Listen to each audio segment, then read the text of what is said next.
Rec room filmmaking is where some people take the plunge into the great career of a director. Some know what to do, some don't know where to start. With that being said, let's make you a better director. Let's talk about one of the most important parts of making a film, framing. There's many things that can help you frame your video properly. Your frame rate, your field of view, your hear from, and your green screen. We'll be focusing on field of view for now. Usually the rule of thumb for filmmaking is, a smaller field of view gives you a more cinematic universe. That's why when I make my films, I usually run on 20. It looks a bit cramped in first person, but if you know how to use a camera properly, you can definitely use that to your advantage. Your frame rate can be changed depending on what you're going for. A 30 frames per second will give you a more filmic look, but more choppy. This is what you usually see in IMAX movie theaters. 45 is in between. 60 will give you a nice smooth footage. And 90, I don't really know why you'd use it. If you have the chance, use real actors as people. Don't use holotars. This is an exception.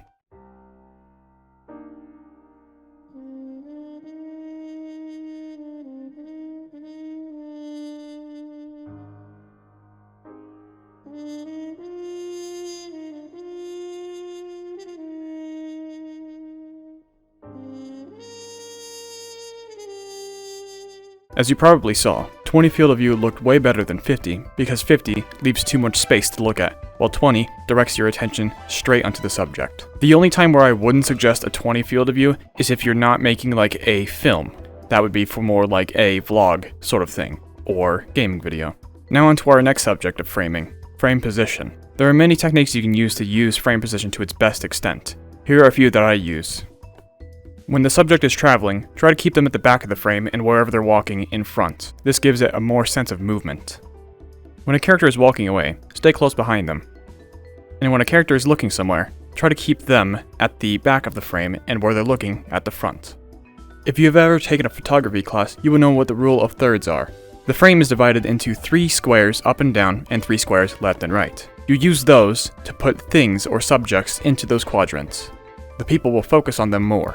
On to the next subject, camera position. Camera position is one of the most important things when framing. It determines whether the people are supposed to look into their mind and see what they're thinking, or be distant from them, not know who they are, forget them.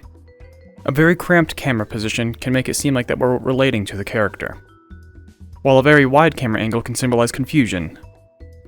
And one final thing for today, character tone. We can take some examples from my crime show trailer a while back. I focused Pigskin at a lower angle because he was an evil character, while Stash, I focused at a higher mid-level angle because he is a good guy, a police officer, detective. That's about it for this episode. Stay tuned for next episode where we focus on color.